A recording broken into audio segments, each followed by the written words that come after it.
दोस्तों आज से कुछ दिन पहले पवन सिंह का एक इवेंट हुआ था और उस इवेंट में पवन सिंह ने खेसारी लाल यादव को लेकर बहुत कुछ बोल दिया था इशारों इशारों में। पवन सिंह ने इशारों इशारों में ये भी बोल दिया था कि फलानवा ने फलानवा को रेल दिया, दम है तो सामने आकर बोलो, ऐसा कुछ बहुत सारा ऐसा कुछ बात बोले। पवन सिंह बोल रहे थे दम है तो सामने आकर बोलो।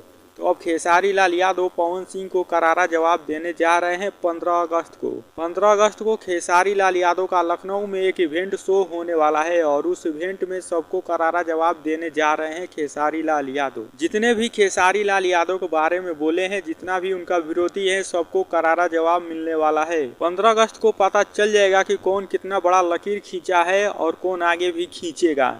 तो आप लोग तैयार भी रहिए क्योंकि खेसारी लाल यादव का बहुत ही बड़ा गाना आने वाला है, वो भी ग्लोबल जंक्शन म्यूजिक से, जिसका पोस्टर आप लोगों को कल सुबह देखने को मिल जाएगा। तो दोस्तों अब हो जाइए आप लोग तैयार। 15 अगस्त को इवेंट में आप लोगों को जो वीडियो सामने नजर आएगा आप लोगों को इस चैनल पर मिलेगा। तो आप लोग इस चैनल को सब्सक्राइब जरूर करें और आप लोग खेसारी लाल यादव को बेहतरीन एक्टर मानते हैं, सिंगर मानते हैं और उनके एक फैन हैं, तो इस वीडियो को लाइक जरूर करें। और आप लोगों को क्या लगता है तो इस कमेंट बॉक्स में एक प्यारा सा कमेंट खेसारी लाल यादव के लिए जरूर करें।